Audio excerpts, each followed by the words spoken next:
Hello everyone, welcome to my channel study with notes. I am your educator Khushi and आज हम हमारी video series को continue करते हैं जिसका नाम है 1 वीक 1 यूनिट। हमारा जो टारगेट था 1 यूनिट 1 वीक का, उसको हम और आगे बढ़ाते हैं, उसको प्रोसीड करते हैं। तो ये जो वीडियो है ये वीडियो पार्ट 3 है। इससे पहले मैंने पार्ट 1 एंड पार्ट 2 आपको करवा दिया है। तो आप अगर आपने वो पार्ट्स नहीं देखे हैं दोनों, तो आई सजेस्टेड टू यू कि आप पहले वो देख ले, उसके बाद ही इस वीडियो पे आए, क्योंकि वो जो पार्ट है ना वो एक फाउंडेशन है। अगर आपको वो क्लियर हो गए तो आपको आगे प्रोसीड करते वक्त टाइम नहीं लगेगा, बहुत ईजिली जो कंसेप्ट है उसको समझ लोगे। ठीक है, तो आप पहले उसको समझ लो।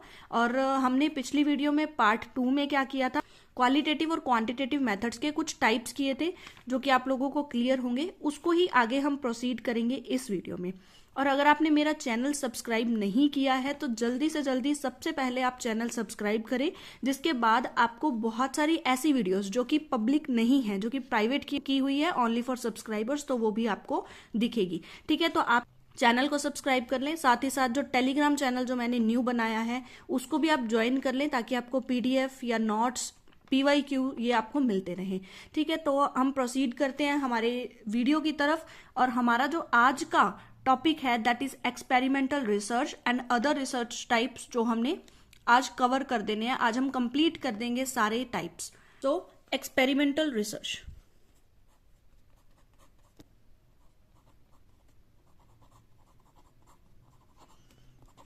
अब जो एक्सपेरिमेंटल रिसर्च है इसके बहुत सारे नाम हैं, तो ये नाम भी याद रखने बहुत जरूरी है। अगर आपको ये नाम नहीं याद होते तो आप कई बार एग्जाम में जाके कंफ्यूज हो जाते हो, क्योंकि एग्जामिनर कभी भी आपको एक ही नाम से नहीं पूछता है, वो आपको अलग अलग नामों से पूछता है। तो सबसे फर्स्ट एक्सपेरिमेंटल रिसर्च, सेकेंड जो होता है दैट इज कॉजुअल रिसर्च, इसी को हम एक्सप्लेनेटरी रिसर्च बोलते हैं, और इसी को हाइपोथेसिस टेस्टिंग रिसर्च भी बोला जाता है। Hypothesis testing research. ठीक है, तो इसके ये सारे नाम हैं, तो आपको सभी नाम भी याद होने जरूरी हैं। इसके अंदर देखो क्या होता है, सबसे पहले इसके अंदर क्या होता है, हमारे पास एक इंडिपेंडेंट वेरिएबल होता है जिसे हम क्या बोलते हैं, हम इसको बोलते हैं कोज।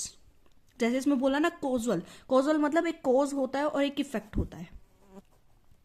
ठीक है, और जो इफेक्ट होता है इसे हम क्या बोलते हैं, डिपेंडेंट वेरिएबल बोलते हैं। जो इंडिपेंडेंट वेरिएबल होता है इसको हम क्या करते हैं, इसको हम मैन्युपुलेट करने की कोशिश करते हैं। क्या करते हैं, हम इसको मैन्युपुलेट करने की कोशिश करते हैं। और डिपेंडेंट वेरिएबल को मेजर किया जाता है, जिसे मैयर बोल देते हैं, मेजर मैयर जो भी।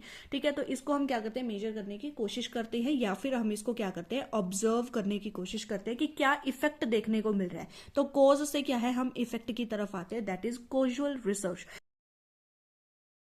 तो इसी पूरी प्रोसेस को हम क्या बोलते हैं, एक्सपेरिमेंट बोलते हैं, जो कि हम इंडिपेंडेंट वेरिएबल पर कुछ मैन्युपुलेट करके उसका कुछ इफेक्ट देखना चाहते हैं। तो ये क्या होता है, ये हमारा होता है एक्सपेरिमेंट।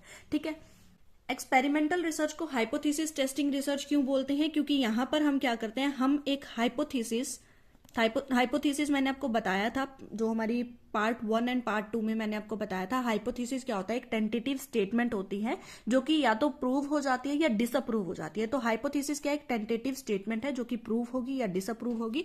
तो हम इस हाइपोथेसिस को क्या करते हैं, सबसे पहले तो हम डेवलप करते हैं। ठीक है, डेवलप कर देते हैं, उसके बाद हम इसको क्या करते हैं, टेस्ट करते हैं। ठीक है, तो डेवलपिंग एंड टेस्टिंग दोनों ही क्या आ जाती है, एक्सपेरिमेंटल रिसर्च के अंदर आती है, इसीलिए इसको हम हाइपोथेसिस टेस्टिंग रिसर्च भी बोलते हैं। और थर्ड हम इसमें एक और बात करेंगे कि इसमें क्या होते हैं, बहुत सारे वेरिएबल्स होते हैं, डिफरेंट वेरिएबल्स एंड ग्रुप्स। ठीक है, बहुत सारे ग्रुप्स होते हैं, बहुत सारे क्या है, वेरिएबल्स होते हैं जो कि आपस में कोई रिलेशन क्रिएट करते हैं। तो इसी को हम क्या बोलते हैं, हम कॉजुअल रिलेशनशिप भी बोलते हैं, कि कोज एंड इफेक्ट का रिलेशनशिप। सबसे पहले हम बात करेंगे कोज की, क्या है कोज। सेकेंड हमारे पास क्या आता है, इफेक्ट। ठीक है, कोज एंड इफेक्ट हो गया। अब कोज को हम क्या क्या बोलते हैं, हमने पहले ऊपर यहां पर भी लिखा कि कोज को हम इंडिपेंडेंट वेरिएबल बोलते हैं, तो इसको हम क्या बोलते हैं, डिपेंडेंट वेरिएबल बोलते हैं। ये क्या होता है, इसको हम क्या करते हैं, मैन्युपुलेट करते हैं। ठीक है, इसको क्या करते हैं, मैन्युपुलेट करते हैं, इसको हम क्या करते हैं, मेजर करने की कोशिश करते हैं, ऑब्जर्व करते हैं। ठीक है, इसको हम क्या करते हैं, ऑब्जर्व करते हैं। नेक्स्ट हमारे पास क्या आता है कि जो हमारा इंडिपेंडेंट वेरिएबल होता है इसी को हम क्या बोलते हैं, एक्सपेरिमेंटल या फिर ट्रीटमेंट वेरिएबल। तो क्या है ये, एक्सपेरिमेंटल या फिर ट्रीटमेंट वेरिएबल है। क्या है, एक्सपेरिमेंटल एंड ट्रीटमेंट वेरिएबल है। और इसको हम क्या बोलते हैं, ये हमारा क्या होता है, रिस्पॉन्स वेरिएबल होता है, क्योंकि इफेक्ट देखा जा रहा है ना कि इस मैनिपुलेशन का इस पे इफेक्ट क्या पड़ेगा, तो ये क्या है हमारा रिस्पॉन्स वेरिएबल। ठीक है, और जो हमारा कॉज होता है इसको हम एक्स से रिप्रेजेंट करते हैं और हमारा जो इफेक्ट होता है इसको हम वाई से रिप्रेजेंट करते हैं। तो यहाँ पे आपको समझ आया होगा, इसके बहुत सारे अलग अलग नाम है, कॉज है, इंडिपेंडेंट वेरिएबल है, मैन्युपुलेट किया जाता है, इसी को हम एक्सपेरिमेंटल वेरिएबल बोलते हैं या फिर ट्रीटमेंट वेरिएबल बोलते हैं, क्योंकि इसी पे ट्रीटमेंट दी जा रही है। जो कॉज है उसी को तो हम ट्रीट करते हैं, उसका इफेक्ट देखा जाता है किस पे, डिपेंडेंट वेरिएबल पे, जिसको हम मेजर करते हैं, ऑब्जर्व करते हैं, रिस्पॉन्स वेरिएबल। तो ये मैंने आपको बहुत बार रिपीटेशन में भी आपको 3-4 बार ये चीज बता दी है, तो आपको ये भूलना नहीं है। तो अब यहां पर सबसे बड़ी चीज क्या होगी, इन दोनों के अंदर क्या है, एक रिलेशनशिप होता है। ठीक है, अब इन दोनों के अंदर जो एक रिलेशनशिप है, मतलब कि कॉज के अकॉर्डिंग क्या है, एक इफेक्ट पड़ेगा डिपेंडेंट वेरिएबल पे, और इसके बीच एक एलिमेंट होता है। इसके बीच में एक क्या होता है, एक वेरिएबल होता है जिसका नाम क्या होता है, इंटरवीनिंग वेरिएबल। क्या नाम होता है, intervening variable. Intervening variable, intervening variable के भी बहुत सारे नाम हैं, जैसे कि इसको हम मीडिएटिंग वेरिएबल भी बोलते हैं, मीडिएटेड वेरिएबल भी बोलते हैं।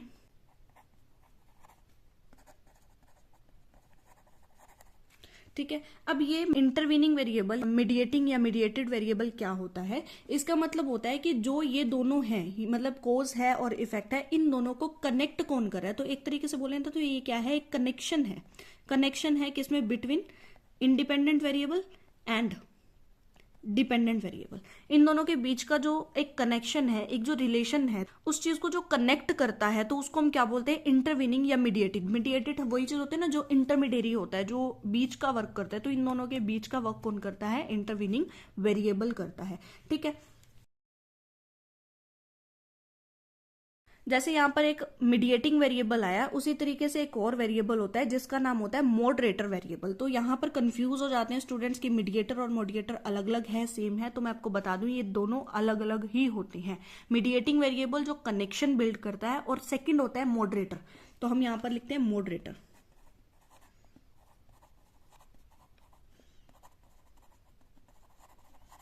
या इसको हम मॉडरेटिंग वेरिएबल भी बोल सकते हैं।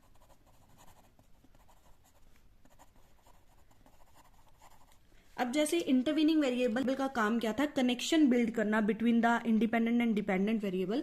और ये क्या करता है, ये हमें स्ट्रेंथ बताता है, डायरेक्शन बताता है। क्या बताता है, स्ट्रेंथ बताता है, डायरेक्शन बताता है, डिग्री बताता है ऑफ दीज टू वेरिएबल्स। ठीक है, कहीं भी आ जाए कि आपकी जो स्ट्रेंथ है, डायरेक्शन है, डिग्री है, तो वो कौन बताता है, तो वो मॉडरेटिंग वेरिएबल बताता है। और अगर कनेक्शन बिल्ड होता है कि दोनों के बीच में क्या रिलेशनशिप है, तो उसको डिफाइन करने वाला क्या होता है, मीडिएटिंग वेरिएबल होता है। तो वो मॉडरेटिंग है, मो, और यहाँ पर मी है, तो यहाँ पर मीडिएटिंग और मॉडरेटिंग। अब इसके बाद दो वेरिएबल्स और आते हैं। दो वेरिएबल्स कौन से आते हैं, सबसे फर्स्ट जो वेरिएबल है उसका नाम होता है एक्सट्रानोस वेरिएबल,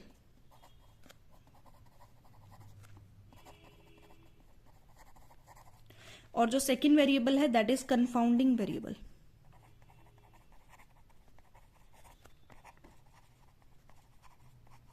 ठीक है, तो क्या है, एक्स्ट्रानोस वेरिएबल एंड कंफाउंडिंग वेरिएबल। अब यहां पर जो एक्स्ट्रानोस वेरिएबल है ये एक एक्स्ट्रा वेरिएबल है। देखो, एक्स्ट्रानोस मतलब एक एक्स्ट्रा वेरिएबल है जिसको हम अवॉइड करना चाहते हैं। तो वांट टू अवॉइड, हम नहीं चाहते कि हमारी एक्सपेरिमेंट है उसके अंदर एक्स्ट्रानोस वेरिएबल आए, कोई भी एक्स्ट्रा वेरिएबल आ जाए, लेकिन फिर भी ये क्या करता है, ये आ जाता है। और इसको कंट्रोल करना मस्ट होता है। अगर इसको कंट्रोल ना किया गया तो हमारी जो पूरी की पूरी एक्सपेरिमेंट है वो खराब हो जाएगी। तो यहाँ पर एक्स्ट्रानोस वेरिएबल जो होता है उसको अवॉइड करना चाहते हैं, लेकिन अगर वो आ जाता है तो उसको कंट्रोल करना बहुत जरूरी है। अब पीवाईक्यू में एक क्वेश्चन आया हुआ है कि एक्स्ट्रानोस वेरिएबल को क्या बोलते हैं। हमें भी नहीं पता था एक्स्ट्रानोस वेरिएबल को क्या बोलते हैं, लेकिन उन लोगों ने बताया कि क्या होता है जो एक्स्ट्रानोस वेरिएबल है इसको आर्टिफैक्ट बोला जाता है। क्या बोलते हैं? Artifact, sorry it's artifact. क्या बोला जाता है? आर्टिफैक्ट बोला जाता है। एक्स्ट्रानोस वेरिएबल होता है, मतलब एक्स्ट्रानोस वेरिएबल जो है वो कम पावरफुल होता है किससे? इंडिपेंडेंट वेरिएबल से। इंडिपेंडेंट वेरिएबल से जब वो कम पावरफुल होगा, या हम ये बोले कि जो इंडिपेंडेंट वेरिएबल है उसकी पावर ज्यादा होती है, तो ये क्या रह जाता है? ये एक्स्ट्रानोस वेरिएबल बन के रह जाता है। लेकिन ऑन द कॉन्ट्रेरी अगर हमारा जो एक्स्ट्रानोस वेरिएबल होता है उसमें पावर ज्यादा आ जाए और वो हमारे पूरे के पूरे एक्सपेरिमेंट को क्या है? खराब करते, और इंडिपेंडेंट वेरिएबल का जो एक इफेक्ट होता है वो डिपेंडेंट वेरिएबल पे कम हो जाए, और किसका इफेक्ट होने लग जाए? वो एक्स्ट्रानोस वेरिएबल क्या है? डिपेंडेंट वेरिएबल पे इफेक्ट करने लग जाए, तो हमारा क्या होता है? ये वेरिएबल जो एक्स्ट्रानोस वेरिएबल हम बोल रहे थे वो कन्वर्ट हो जाता है किस चीज में? कंफाउंडिंग वेरिएबल में। अगर एक्स्ट्रानोस वेरिएबल क्या है? पावरफुल हो जाता है तो वो कंफाउंडिंग वेरिएबल बन जाता है। ठीक है, तो यहां पर क्या हुआ? जो इंडिपेंडेंट वेरिएबल है पहले इफेक्ट डाल रहा था डिपेंडेंट वेरिएबल पे, लेकिन अब क्या हुआ? एक्स्ट्रानोस वेरिएबल क्या है? ज्यादा पावरफुल हो गया, तो अब एक्स्ट्रानोस वेरिएबल इफेक्ट डालने लग गया डिपेंडेंट वेरिएबल पे। तो जब एक्स्ट्रानोस वेरिएबल डिपेंडेंट वेरिएबल पे इफेक्ट डालने लग जाता है तो हम इसे बोलते हैं कंफाउंडिंग वेरिएबल। मतलब कि एक तरीके से ये क्या बन गया? इंडिपेंडेंट वेरिएबल बन गया, जो क्या करेगा? अब डिपेंडेंट वेरिएबल पे इफेक्ट डालेगा। ठीक है, तो यहां पर अब क्या है? जो हमारा कंफाउंडिंग वेरिएबल है इसी को हम क्या बोलते हैं? इंडिपेंडेंट वेरिएबल बोलेंगे। एक एग्जांपल लेते हैं जिससे आपको ये जितने भी वेरिएबल्स मैंने आपको करवाए हैं जो कि मोस्ट इंपॉर्टेंट है एग्जाम के पॉइंट ऑफ व्यू से, वो बहुत अच्छे तरीके से आपको समझ आ जाए। ठीक है, तो यहां पर सबसे फर्स्ट जो हमारा इंडिपेंडेंट वेरिएबल है वो क्या हो सकता है? ठीक है, हम एग्जाम्पल ले रहे हैं टीचिंग का, क्योंकि अगर हम टीचिंग में जाए ना तो टीचिंग एप्टीट्यूड में भी ना एक पर्सन आए स्मिथ, उन्होंने क्या कहा कि जो टीचिंग है ना वो एक ट्राइपोलर प्रोसेस है। ट्राइपोलर प्रोसेस का मतलब क्या होता है? ट्राइपोलर मतलब जो तीन, हम ट्रायंगल बोल सकते हैं जिसको, जिसकी जो तीन साइड्स होती हैं। उन्होंने टीचिंग को इस तरीके से डिफाइन किया। उन्होंने क्या कहा कि जो इंडिपेंडेंट वेरिएबल होता है वो होता है हमारा टीचर। ठीक है, और जो डिपेंडेंट वेरिएबल होता है वो हमारा होता है स्टूडेंट।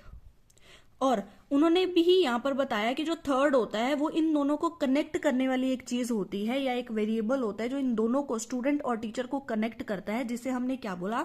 इंटरवीनिंग वेरिएबल बोला, या जिसे हम मीडिएटिंग वेरिएबल बोलते हैं। ठीक है, तो यहाँ पर इन्होंने यही चीजें बोली। तो हम इसी के अकॉर्डिंग एक एग्जाम्पल लेके चलते हैं ताकि हम क्लियर हो सके कि ये क्या बोलना चाहते हैं। और ये जो डेफिनेशन है वो किसने दी थी? टीचिंग एप्टीट्यूड में स्मिथ ने टीचिंग को डिफाइन किया है कि टीचिंग क्या है? एक ट्राइपोलर प्रोसेस है। ये भी एग्जाम में पूछा जाता है कि स्मिथ ने कौन सी डेफिनेशन दी थी, तो ट्राइपोलर थी। उसके तीन वेरिएबल थे, इंडिपेंडेंट वेरिएबल, डिपेंडेंट वेरिएबल और मीडिएटिंग वेरिएबल। ठीक है, तो यहां पर हम वही एग्जाम्पल लेके चलेंगे जैसे इन्होंने, स्मिथ ने डिफाइन किया था। तो यहां पर सबसे फर्स्ट जो हमारी इंडिपेंडेंट वेरिएबल है उसको हम क्या बोलेंगे? वो क्या है? हमारा टीचर है।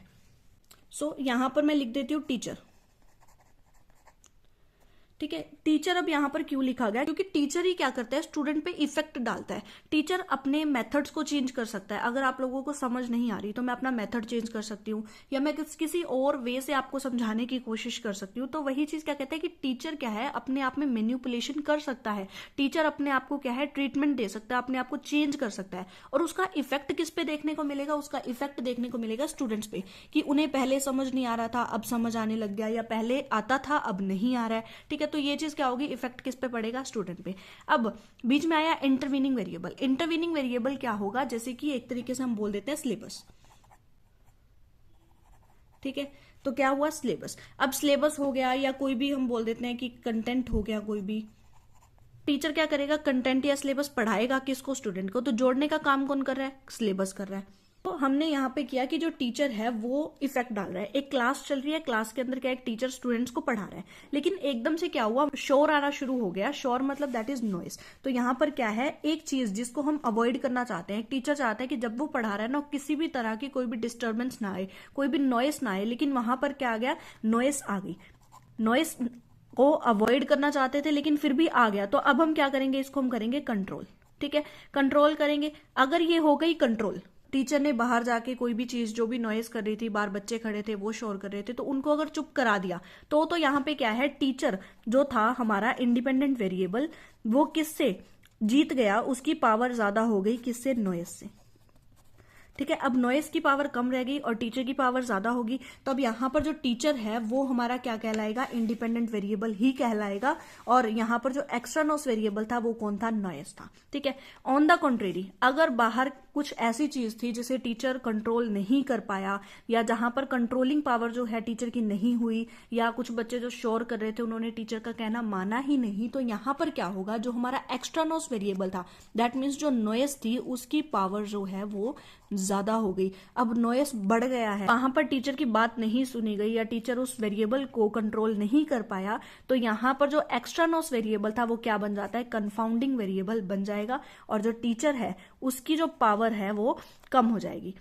ठीक है, तो ये पावर कम है और एक्स्ट्रा नॉइज वेरिएबल की ज्यादा होगी, तो ये कंफाउंडिंग वेरिएबल बन गया। और अब स्टूडेंट्स पे इफेक्ट किस चीज का पड़ रहा है? नॉइज का। तो यहाँ पर जो इंडिपेंडेंट वेरिएबल है वो क्या हो जाएगी? नॉइज। और नॉइज का इफेक्ट किस पे पड़ेगा? स्टूडेंट्स पे, स्टूडेंट्स की लर्निंग पे। ठीक है, तो यही चीज पूरा का पूरा कंसेप्ट है हमारा एक्सपेरिमेंटल रिसर्च का। बिल्कुल इजी है, बहुत ही ज्यादा इजी है, लेकिन समझने की आपको थोड़ी सी रिक्वायरमेंट है। अगर आपने वीडियो को पूरा सुना है या अगर आपको थोड़ी बहुत कंफ्यूजन है तो आप दोबारा से इस वीडियो को सुन लो। आई होप सो आपको ये क्लियर होगा।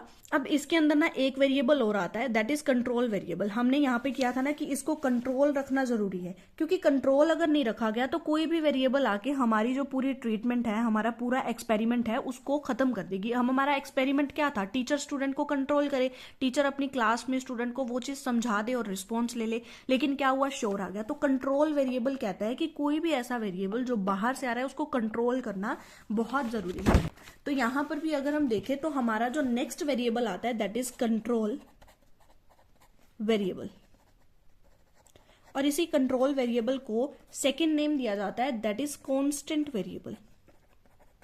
कांस्टेंट वेरिएबल का मतलब भी यही होता है कि जो चीज बिल्कुल कांस्टेंट रहती है, चेंज नहीं होती, मतलब कंट्रोल है। ठीक है, इसी को हम कंट्रोल ग्रुप भी बोल देते हैं और कांस्टेंट ग्रुप भी बोल देते हैं, तो यही ग्रुप भी बोला जाता है। ठीक है, चेंजेस किस में होते हैं? हम मैनिपुलेट करते हैं इंडिपेंडेंट वेरिएबल में, और उसके अकॉर्डिंग रिस्पॉन्स किस में मिलता है? डिपेंडेंट वेरिएबल में। मतलब इंडिपेंडेंट वेरिएबल डिपेंडेंट वेरिएबल को चेंज करना चाहता है, तो चेंज क्या होगा? चेंज होंगे सिर्फ ये दो groups, independent variable, dependent variable. क्या होंगे? चेंज होंगे। अदर देन दिस क्या होंगे? बाकी जितने भी रह गए other than independent variable and dependent variable, all variables remain constant. ठीक है, तो सारे के सारे वेरिएबल्स जो होते हैं वो अदर देन इंडिपेंडेंट और डिपेंडेंट वेरिएबल, उनको कंट्रोल रखना होता है। अगर वो कंट्रोल नहीं होते हैं तो फिर से वही जो मैंने आपको एक करवाया था ना, extra noise variable, confounding variable, तो वो यहाँ पर आ जाएंगे और हमारी पूरे के पूरे एक्सपेरिमेंटल को खत्म कर देंगे। ठीक है, तो यहाँ पर मेन इंपॉर्टेंट चीज यही है कि हमें उनको कंट्रोल करना होता है। अब यहाँ पर एक चीज और जो पीवाईक्यू में पूछी गई है, मैं आपको साथ साथ बता रही हूँ कि पीवाईक्यू में क्या आया क्या नहीं आया। अब यहाँ पर यह बोला गया कि कई बार क्या होता है कि जो हमारा कंट्रोल वेरिएबल होता है ना, कंट्रोल वेरिएबल, जो कंट्रोल वेरिएबल होता है वो अगेंस्ट हो जाता है किस चीज के? इंडिपेंडेंट वेरिएबल के, जिसे हम एक्सपेरिमेंटल ग्रुप भी बोलते हैं। तो जब हमारा कंट्रोल वेरिएबल एक्सपेरिमेंटल ग्रुप के अगेंस्ट हो जाता है, ठीक है, जब वो अगेंस्ट हो जाता है तो इसको हम क्या बोलते हैं? ये पूछा गया था हमारे एग्जाम में, तो इसको बोला जाता है कंपनसेटरी राइवलरी।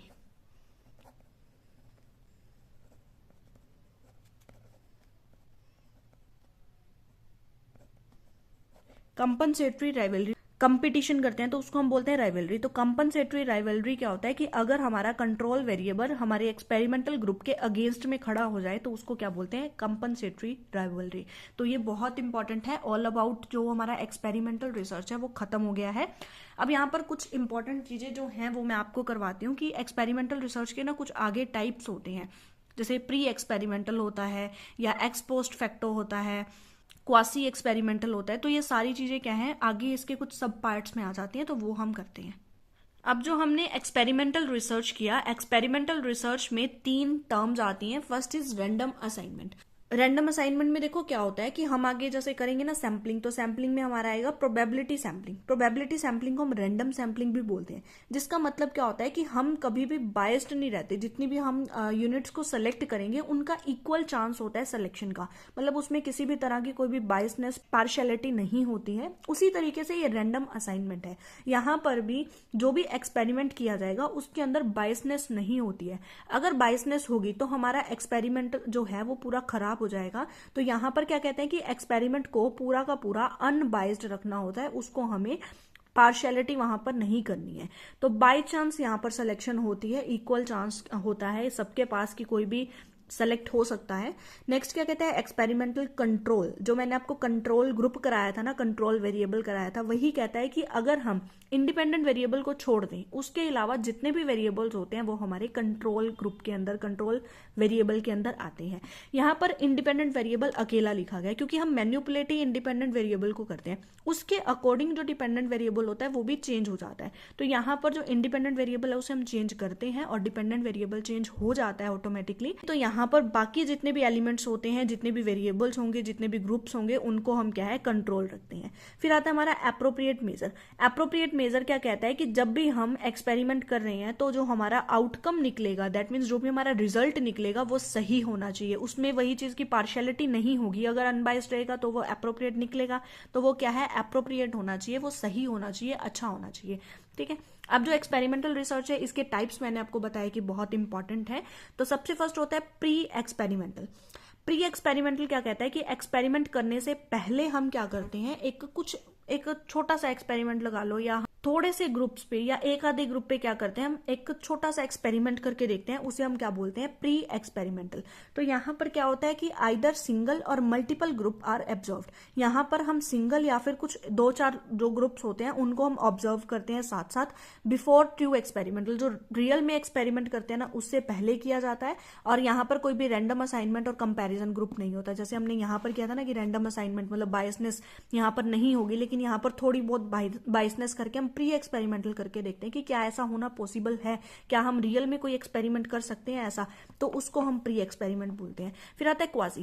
क्वाजी एक्सपेरिमेंटल को हम हाफ एक्सपेरिमेंटल बोलते हैं। क्वाजी का मतलब यही होता है हाफ। तो ये जो क्वाजी एक्सपेरिमेंटल होता है ये बिल्कुल एज सेम एज जो हमारा रियल में ट्रू एक्सपेरिमेंट होता है ना ये वाला, इसके जैसा ही होता है। लेकिन यहाँ पर सिर्फ और सिर्फ क्या होती है, रैंडम असाइनमेंट नहीं होती है। रैंडम असाइनमेंट वही चीज की यहाँ पर अनबायस्डनेस जो हमने कही थी वो यहाँ पर नहीं होती है। दैट मीन्स यहाँ पर भी हम बायस्ड होते हैं। यहाँ पर भी बायस्ड थे, यहाँ पर भी हम बायस्ड हैं।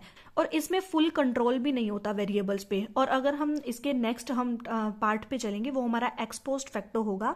उसमें भी यही चीज होती है कि अगर आप जो रैंडम असाइनमेंट है वो नहीं करते और कंट्रोल ग्रुप नहीं करते तो उसी को हम क्या बोलते हैं, एक्सपोज्ड फैक्टर भी बोलते हैं।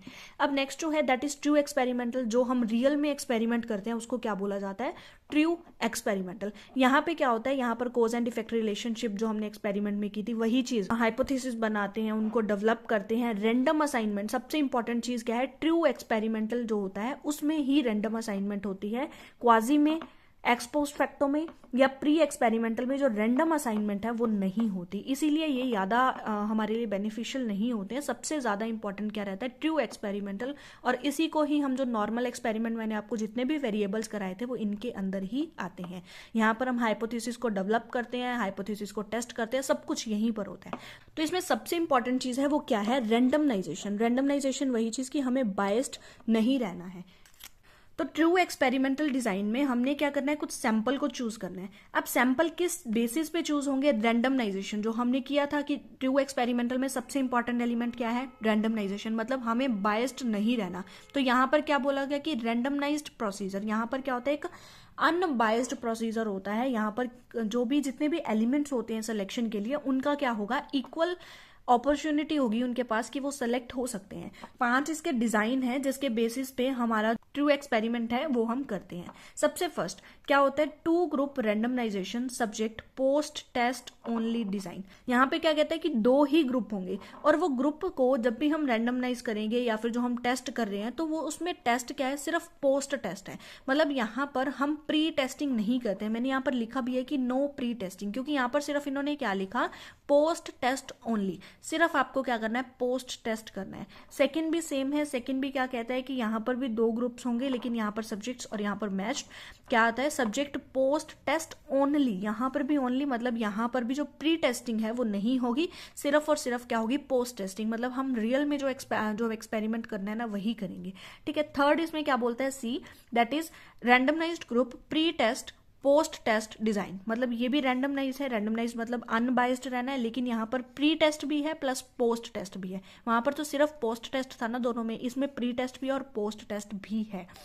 नेक्स्ट फोर्थ क्या कहता है, डी, रैंडमनाइज सोलोमोन 3 ग्रुप डिजाइन। ये क्या होता है, 3 ग्रुप डिजाइन इन्होंने बोले हैं कि 3 ग्रुप्स होते हैं हमारे पास, जिसके अकॉर्डिंग क्या है हम एक्सपेरिमेंट करते हैं। फिफ्थ क्या आया है इसमें, रैंडमनाइज सोलोमोन 4 ग्रुप डिजाइन। यहाँ पर क्या होते हैं, 4 ग्रुप होते हैं, 4 ग्रुप होते हैं जिसके अकॉर्डिंग हमें क्या है एक्सपेरिमेंट करना होता है। और ये 4 ग्रुप होते कौन कौन से हैं, ये हमारे PYQ में पूछा गया था, तो मैंने यहाँ पर ऐड कर दिया कि इसमें 2 ग्रुप तो वो होते हैं जो हमने इंडिपेंडेंट और डिपेंडेंट वेरिएबल बोले, 2 ग्रुप वो होते हैं ना। इसके आगे भी इन्होंने क्या बोला कि 2 ग्रुप और लेंगे, contains additional set of control group and experimental group, मतलब कि जो हमारे कंट्रोल ग्रुप होते हैं, एक्सपेरिमेंटल ग्रुप होते हैं, उनको भी इसके अंदर हमने क्या है ऐड कर दिया। तो ये टोटल कितने हो गए, 4 ग्रुप्स हो गए। ठीक है, तो 4 ग्रुप हम इसके अंदर रखेंगे और ये हमारा क्या है, ट्रू एक्सपेरिमेंटल डिजाइन है। होप सो आपको true experimental design, quasi experimental design और प्री एक्सपेरिमेंटल डिजाइन जो है वो आपको क्लियर हो गया होगा। नेक्स्ट आता है एक्स पोस्ट फैक्टो रिसर्च। मैंने आपको बताया था कि जैसे क्वासी एक्सपेरिमेंटल रिसर्च होता है उसमें रैंडमनाइजेशन नहीं होती, कंट्रोल नहीं होती, उसी तरीके से क्या होता है हमारा एक्स पोस्ट फैक्टो रिसर्च होता है। अब एक्स पोस्ट फैक्टो रिसर्च जो है इसको हम कोजुअल कंपैरेटिव रिसर्च भी बोलते हैं। देखो यहाँ पर याद रखना बहुत ज्यादा जरूरी है, जो हमारा एक्सपेरिमेंटल रिसर्च था उसको हम कोजुअल रिसर्च बोलते हैं, वहां पर कंपैरेटिव नहीं आता, ये कंपैरेटिव वर्ड वहां पर नहीं आता। लेकिन अगर हम एक्स पोस्ट फैक्टो की बात करें तो यहाँ पर कंपैरेटिव आता है, दैट मीन्स कोजुअल कंपैरेटिव रिसर्च। इस रिसर्च को हम पोस्टमार्टम रिसर्च भी बोलते हैं, आफ्टर द फैक्ट। इसमें देखो क्या होता है, एक्स पोस्ट फैक्टो मतलब कि जो पास्ट होता है ना, पास्ट एक्स जो बीत चुका है, जो टाइम बीत चुका है, पास्ट है, तो उसके अकॉर्डिंग हम कुछ रिसर्च करने की कोशिश करते हैं, कुछ फाइंडिंग या कुछ एक्सपेरिमेंट करने की कोशिश करते हैं। लेकिन ये एक्सपेरिमेंट फुल नहीं होता, हाफ एक्सपेरिमेंटल होता है, जैसे हमने क्वाजी एक्सपेरिमेंट किया था। इसमें क्या होता है कि जो पास्ट होता है उसको हम दोबारा से करके नहीं देख सकते, तो जो चीज हो चुकी है वो हो चुकी है, उसको सिर्फ स्टडी किया जा सकता है, उसको हम दोबारा रिपीट करके नहीं देख सकते कि ये चीज दोबारा रिपीट करो और हम उसके बाद उस पे इफेक्ट देखेंगे। जैसे हमने मैन्युपुलेशन किया था ना कि उसमें एक्सपेरिमेंट में कुछ मैन्युपुलेशन होता है इंडिपेंडेंट वेरिएबल पे, यहां पर जो इंडिपेंडेंट वेरिएबल होता है वो हो चुका होता है और उसी के बेस पे हमें स्टडी करनी है। हम इंडिपेंडेंट वेरिएबल को रिपीट नहीं कर सकते, उसको मैन्युपुलेट नहीं कर सकते। तो ये क्या होता है, आफ्टर द फैक्ट होता है, जो चीज हो चुकी है, कोई भी इवेंट हो चुका है, उसके होने के बाद हम कुछ करते हैं, study of the past event. यहां पर मैंने आपको पहले बता दिया, कोई मैन्युपुलेशन नहीं है, कोई रैंडम असाइनमेंट नहीं है, कोई कंट्रोल नहीं है। ठीक है, हम यहां पर सिर्फ और सिर्फ क्या करते हैं, हम इंडिपेंडेंट वेरिएबल को एक्सप्लोर कर सकते हैं। हम मैन्युपुलेट नहीं कर सकते लेकिन उसको एक्सप्लोर कर सकते हैं, हम उसके अंदर से कुछ फाइंडिंग्स निकाल सकते हैं कि ये चीज क्यों हुई, कैसे हुई। ठीक है, वो चीज हम जरूर कर सकते हैं। और ये हम क्यों करते हैं, ताकि हम जो भी इफेक्ट होता है, डिपेंडेंट वेरिएबल होता है, उस पर क्या इफेक्ट पड़ा है उसको हम देख सके। तो होप सो आपको एक्स पोस्ट फैक्टो क्लियर हो गया होगा। इसके अंदर भी हमारे इंडिपेंडेंट वेरिएबल, डिपेंडेंट वेरिएबल होते हैं, लेकिन इंडिपेंडेंट वेरिएबल को मैन्युपुलेट की जगह पर क्या किया जाता है, एक्सप्लोर किया जाता है। ठीक है, नेक्स्ट रिसर्च की टाइप आती है, that is non experimental research. कहते हैं कि एक तो होता है एक्सपेरिमेंटल रिसर्च, एक होता है non experimental research. Experimental research जो होता है ना वो सिर्फ एक्सपेरिमेंटल, जिसमें मैंने आपको बहुत सारे टाइप करवाए, लाइक हमने प्री एक्सपेरिमेंटल किया, क्वाजी एक्सपेरिमेंटल किया, ट्रू एक्सपेरिमेंटल कर लिया, एक्स पोस्ट फैक्टो कर लिया। लेकिन इन 3-4 टाइप्स को छोड़ के अगर हम किसी और रिसर्च की बात करते हैं तो वो क्या होता है, वो नॉन एक्सपेरिमेंटल रिसर्च होता है। जैसे मैंने आपको कल भी बहुत सारे आपको रिसर्च के टाइप करवाए थे, तो वो नॉन एक्सपेरिमेंटल में आता है। मतलब एक्सपेरिमेंटल रिसर्च को छोड़ के जितनी भी अदर देन एक्सपेरिमेंटल रिसर्चेस हैं तो उसको हम क्या बोलते हैं, नॉन एक्सपेरिमेंटल रिसर्च बोलते हैं। इसमें किसी भी तरह का कोई कंट्रोल नहीं होता, कोई मैन्युपुलेशन नहीं होता, कुछ भी नहीं होता। जो हमने यहाँ पर किया वो किसी में भी नहीं होता, डिपेंडेंट वेरिएबल नहीं होता, इंडिपेंडेंट वेरिएबल नहीं होता, कुछ भी नहीं होता वहां पे। सिर्फ और सिर्फ एक्सपेरिमेंटल रिसर्च ही है जहां पर डिपेंडेंट वेरिएबल, इंडिपेंडेंट वेरिएबल्स होते हैं। ठीक है, उसके बाद यहाँ पर जो हम नॉन एक्सपेरिमेंटल होते हैं, जो जितने भी बाकी थ्योरीज हैं उसके अंदर क्या था, थ्योरी को डेवलप करो, थ्योरी को टेस्ट करो, एडवांसमेंट ऑफ नॉलेज, ये सारी चीजें हमने पढ़ी हैं, ठीक है। वही चीज इसमें आ जाएगी कि लॉजिक, रीजनिंग, थ्योरीज, ये सारी चीजें किसमें आ जाएंगी, हमारी नॉन एक्सपेरिमेंटल रिसर्च में आ जाएंगी। अब इन्होंने ये बोला कि वाइडर देन एक्सपेरिमेंटल रिसर्च। वैसे देखा जाए तो एक्सपेरिमेंटल रिसर्च बहुत बड़ा है, अपने आप में एक बहुत बड़ा टॉपिक है, लेकिन एक्सपेरिमेंटल रिसर्च सिर्फ और सिर्फ एक्सपेरिमेंटल रिसर्च है। जैसे अगर मैं लिखूं तो टोटल जो रिसर्च है, लगा लो इतनी रिसर्चेस हैं, उसमें से सिर्फ एक पोर्शन है जो कि बहुत बड़ा पोर्शन है एक्सपेरिमेंटल रिसर्च का, लेकिन सबसे बड़ा क्या है, नॉन एक्सपेरिमेंटल का, ठीक है। तो ये क्या है, नॉन एक्सपेरिमेंटल रिसर्च जो है वो ज्यादा होती है, बहुत सारी है नॉन एक्सपेरिमेंटल रिसर्च, लेकिन एक्सपेरिमेंटल क्या है, एज कंपेयर टू सबसे छोटी है, सबसे कम है उसमें पार्ट्स, ठीक है। तो ये क्या है, नॉन एक्सपेरिमेंटल रिसर्च। तो हम नेक्स्ट रिसर्च को स्टार्ट करते हैं, that is historical research. Historical नाम से ही क्लियर है, हिस्ट्री, हिस्ट्री मतलब जो पास्ट के जो डाटा है, पास्ट के कोई इवेंट्स हैं, उनको हमें अगर स्टडी करना हो तो वो क्या होता है, हिस्टोरिकल रिसर्च होता है। इसी को हम थियोरेटिकल रिसर्च भी बोलते हैं। और यहाँ पर सबसे इंपॉर्टेंट चीज क्या होती है, क्रिटिसिज्म। मैंने आपको फर्स्ट पार्ट में फाल्सिफाइबिलिटी बताया, क्रिटिकल ऑब्जर्वेशन बताया, तो वो क्या होती है कि कोई भी पर्सन आता है ना तो आपकी वो थ्योरी को कुछ ना कुछ गलत बोल देता है, जैसे क्रिटिसिज्म दे देते हैं किसी लॉ की, उसी तरीके से कभी भी आप कोई भी रिसर्च करते हो ना तो कोई ना कोई पर्सन आके कह देता है कि जो ये रिसर्च है ना इसमें बहुत कमियां हैं, इस रिसर्च में बहुत सारी गलतियां की गई हैं, तो वो गलतियां निकाली जाती है ना तो उसको हम बोलते हैं क्रिटिसिज्म। तो ये क्या होती है, क्रिटिकल स्टडी होती है। जैसे हिस्टोरियंस होते हैं, कोई भी आप युद्ध पढ़ लो तो एक युद्ध में तो कुछ और बोला गया होगा, लेकिन दूसरे उसी युद्ध को किसी और राइटर ने किसी और तरीके से एक्सप्लेन किया होगा, ठीक है। तो यहाँ पर हमेशा जो है ना हिस्टोरिकल रिसर्च में हमेशा क्रिटिसिज्म, क्रिटिकल स्टडी की बात होती है। ये क्या होते हैं, इवोल्यूशनरी स्टडी होती है। इवोल्यूशनरी क्या कहते हैं कि इवोल्यूशन होता है, जैसे जैसे टाइम बीतता है ना वैसे वैसे हमारी क्या है, इवोल्यूशन होता रहता है। और यहाँ पर भी कोई हाइपोथेसिस की रिक्वायरमेंट नहीं पड़ती है, क्योंकि ये हमारी क्वालिटेटिव रिसर्च में आ जाती है। वैसे कई बार इसको हिस्टोरिकल रिसर्च को क्या है, क्वांटिटेटिव में भी लिया जाता है, कई बार क्वालिटेटिव में लिया जाता है, लेकिन मोस्टली मैंने यहाँ पर स्पेशल मार्क किया है कि इसको मोस्टली क्या है, क्वालिटेटिव में ही लिया जाता है। क्वांटिटेटिव में ले लेते हैं, लेकिन बहुत कम चांसेस होते हैं कि हिस्टोरिकल रिसर्च को क्वांटिटेटिव में ले। अब यहाँ पर डिफरेंस भी है कि अगर इसको क्वांटिटेटिव में लिया जाएगा तो क्यों लिया जाएगा। अगर हिस्ट्री में कोई इवेंट्स की, कोई डेट की बात हो रही है, कोई है ना न्यूमेरिक चीजों की बात हो रही है, तो वो कहाँ पर जाएगी, क्वांटिटेटिव में जाएगी। और अगर कुछ कहानियों की बात हो रही है तो वो कहाँ जाएगी, क्वालिटेटिव में जाएगी, ठीक है। तो हिस्टोरिकल रिसर्च इसी बेस पे क्या है, डाइवर्सिफाई हो सकते हैं। फिर इसके एक प्रोसेस है जो कि प्रीवियस ईयर क्वेश्चन में पूछा गया था, तो उसे हमें सीक्वेंस में लगाना था। तो यहाँ पर सबसे फर्स्ट देखो, जब हम हिस्टोरिकल रिसर्च करते हैं तो सबसे पहले हमें जितना भी डाटा होता है उसको हम क्या करते हैं, ऑर्गेनाइज्ड फॉर्म में लेके आते हैं, चाहे वो क्वालिटेटिव डेटा हो चाहे वो क्वांटिटेटिव डेटा हो, उसको हमें क्या करना है, एक ऑर्गेनाइज्ड फॉर्म में लेके आना है, उसको हमें कलेक्ट करना है। सीधी सी बात यहाँ पे क्या है, उसको हमें कलेक्ट करना है। फिर हम टॉपिक सेलेक्ट करते हैं कि हिस्टोरिकल रिसर्च के किस पार्ट तक हमें जाना है या किस पार्ट को हमने बहुत ज्यादा स्टडी करनी है, क्योंकि हिस्ट्री जो है ना एक ब्रॉडर सेंस होता है, हिस्टोरिकल रिसर्च बहुत ही ब्रॉडर होती है। इसलिए यहाँ पर हम स्पेसिफिक टॉपिक सेलेक्ट कर लेते हैं कि इस टॉपिक पे मुझे रिसर्च करनी है, और उसी टॉपिक की क्या करते हैं, बैकग्राउंड रीडिंग करते हैं। बैकग्राउंड रीडिंग देखो क्या होता है, जैसे फर्स्ट पार्ट में मैंने आपको क्या बताया था कि लिटरेचर रिव्यू होता है। जो लिटरेचर रिव्यू होता है उसमें भी हम क्या करते हैं कि ऑलरेडी जितने लोगों ने रिसर्च की है उन लोगों ने क्या फाइंडिंग्स निकाली, तो उनको सभी को पढ़ना, दैट इज लिटरेचर रिव्यू। उसी तरीके से ही यहाँ पर क्या करते हैं, जो भी टॉपिक हमने सेलेक्ट किया उस टॉपिक के रिगार्डिंग बहुत सी चीजें होती हैं जिनको हम स्टडी करते हैं, जिसके बेस पे हम बहुत सारी इन्फॉर्मेशन को इकट्ठा करते हैं। अब जब हमने क्या है एक बैकग्राउंड रीडिंग ले ली तो हम उस टॉपिक को थोड़ा सा नैरो कर देते हैं, हम एक और स्पेसिफिक तक चले जाते हैं कि हमें करना क्या है, हमें फाइंडिंग्स क्या निकालनी है, हमें रिसर्च करनी किस चीज पे है। और उसके बाद हम क्या करते हैं, इन्फॉर्मेशन को गैदर करते हैं, उसको एनालाइज करते हैं, उसको इंटरप्रिटेट करते हैं। यहाँ तक तो मुझे लगता है कोई भी दिक्कत नहीं होगी, ठीक है। फिर क्या हो जाता है कि हमारी जो थीसिस की जो स्टेटमेंट्स होती हैं उसको हम डेवलप करते हैं, और लास्ट में जो हमारे प्रोजेक्ट होता है उसको हम फिनिश कर देते हैं। बस इससे अलावा है ही क्या। तो यहाँ पर बिल्कुल ही ईजी फॉर्म में मैंने आपको स्टेप्स प्रोवाइड किए हैं। तो ये है हमारी हिस्टोरिकल रिसर्च। नेक्स्ट हमारी क्या आती है, एनालिटिकल रिसर्च। मैंने आपको पार्ट 2 में बताया था कि एक तो होती है एनालिटिकल रिसर्च और एक होती है एनालिटिकल इंडक्शन। जो एनालिटिकल रिसर्च है वो क्वांटिटेटिव का पार्ट है और एनालिटिकल इंडक्शन जो होती है वो क्वालिटेटिव का पार्ट होती है, जिसको हम आगे पढ़ेंगे। इन दोनों में ज्यादा फर्क नहीं होता, बिल्कुल थोड़ा बहुत फर्क है, वो आप समझ लेना।